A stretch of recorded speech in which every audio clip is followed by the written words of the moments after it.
मैं जब जीत के आऊँगा तो सबसे पहले यातायात व्यवस्था ठीक करूँगा, दुरुस्त करूँगा। सहज सरल उनसे मैं ज़्यादा हूँ।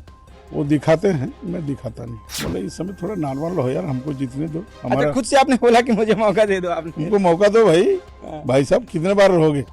हम सरकार बनाएंगे, क्योंकि सरकार ने जो 15 साल में जितने काम किए हैं वो काम का धूल झड़ाने का काम भी वर्तमान सरकार ने नहीं किया है। रायपुर शहर के उत्तर विधानसभा क्षेत्र पर सबकी निगाहें थी, क्योंकि कांग्रेस में दावेदारों की संख्या ज़्यादा थी, तो भाजपा ने पहले ही अपना प्रत्याशी घोषित कर दिए थे।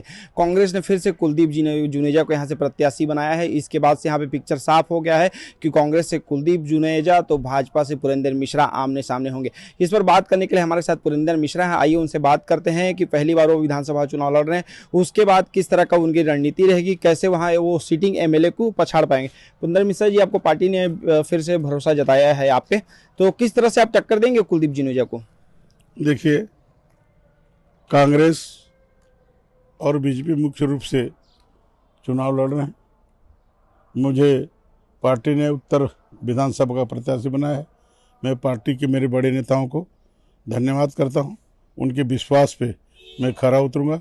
मैं माननीय नरेंद्र मोदी जी को, माननीय अमित शाह जी को, श्रीमान नड्डा जी को, अरुण साहू जी को, डॉक्टर रमन सिंह जी को धन्यवाद करता हूं, जिनके आशीर्वाद से मुझे उत्तर विधानसभा का प्रत्याशी बनाया गया है। मैं उनके विश्वास में खरा उतरूंगा। उत्तर विधानसभा रायपुर का हृदय स्थल है, छत्तीसगढ़ का दिल है।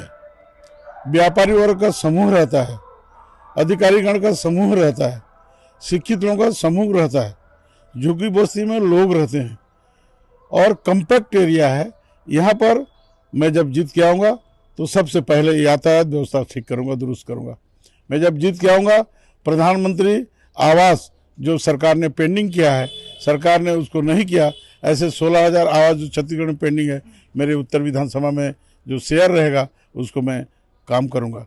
पेयजल समस्या के लिए जो नल जल योजना स्वीकृत होकर पड़ा है उसको भी मैं करूँगा। आप कैसे देखते हैं मुकाबला? आपके सामने एक पुराना अनुभवी विधायक हैं जो कि स्कूटी से चलते हैं, कहीं भी मिल जाते हैं, उनके सामने आपको भी उसी तरह से सरल सहज बनने में चुनौती होगी? मैं 10 साल तक झुग्गी झोपड़ी प्रकोष्ठ का प्रदेश अध्यक्ष रहा हूँ।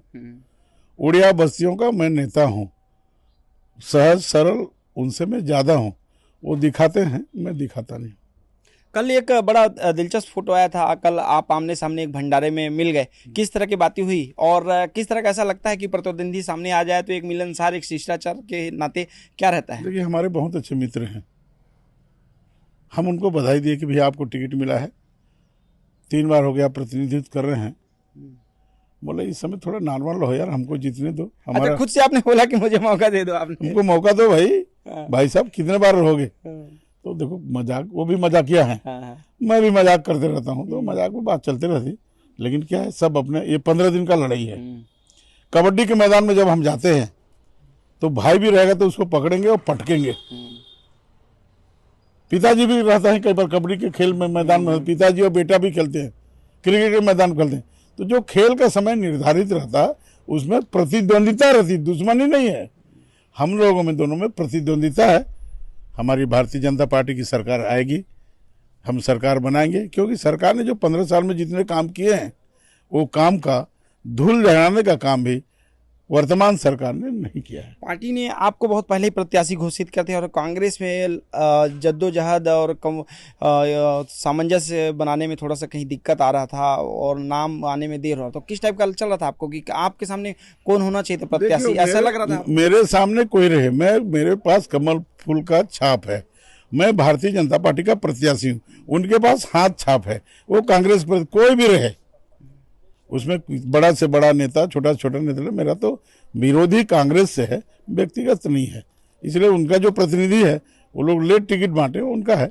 मैं केवल कांग्रेस को ही अपना विरोधी मानता हूं और चुनाव में उनको ही पछाड़ूंगा और मैं चुनाव जीत के आऊँगा और विधायक बनूंगा। वो जातिगत समीकरण भी कांग्रेस काफ़ी इस पे मंथन कर रही थी, सिंधी समाज भी इस पर काफ़ी दबाव बनाया हुआ था। तो आपको क्या लगता है इस विधानसभा सीट में जातिवाद फैक्टर है? देखिए, उत्तर विधानसभा को मैं बोला ये मिनी भारत है। यहाँ उड़िया भी हैं, यहाँ तेली भी हैं, यहाँ रावत भी हैं, यहाँ अग्रवाल भी हैं, यहाँ जैन भी हैं, यहाँ गुजराती भी हैं, मुस्लिम भी है, यहाँ सिंधी भी है, यहाँ सभी जाति का संभाव है, धर्म जो सभी धर्मों का रहने वाले लोग हैं, इसलिए मिनी भारत है। और उसमें भाई पहले दिए हमारी पार्टी ने, पहले महाराष्ट्रियन भाई को दिया, फिर सिंधी भाई को दिया, फिर तरुण बंगाली भाई को दिया, इस समय उड़िया भाई को दिए। तो समूह है जो जातिगत विश्लेषण है। उत्तर में सभी प्रकार की जाति को लग रहते हैं, बाकी तो तीनों विधानसभा में कम लोग रहते हैं। मुकाबला कैसा देखते हैं? टक्कर वाला है कि वो भारी पड़ रहे हैं? अरे कोई बात नहीं, हम चुनाव जीत के आ रहे हैं। जीत के आ रहे हैं। हाँ। अभी ये क्षेत्र में घूम रहे तो कौन कौन सी सबसे बड़ी समस्याएं आ रही है यहाँ पे? कांग्रेस ने तो कल फिर एक मास्टर स्ट्रोक फेंक दिया कि फिर से कर्जा माफ करेंगे। सुनिए, तो वो झूठ बोल के सरकार में आते हैं। आप ग्रामीणों में जाइए, किसानों को पूछिए क्या समस्या है, युवाओं को पूछिए उनको भत्ता क्यों नहीं दिया गया, पानी का समस्या उत्तर विधानसभा में पीने का पानी ठीक नहीं है, रोड में गड्ढे में रोड दिख रहा है कि रोड में गड्ढे दिख रहा है, भी चिंता करिए। और हमारा 15 साल का कार्यक्रम, हम रेलवे स्टेशन से निकलते हैं तो एयरपोर्ट तक 15 मिनट में पहुंचते हैं। मेकाहारा से निकलते हैं, केनाल रोड बना है, 15 मिनट में हम एयरपोर्ट पहुंचते हैं। सुविधा की हमने राजा अपना तेली बांधव को हमने सौंदर्यीकरण कराया, भारत का सबसे बड़ा झंडा लगाया। कितना काम किए हम लोग, हम 15 साल में जो काम किए उसका धूल झड़ाने का काम भी लोग नहीं कर पाए।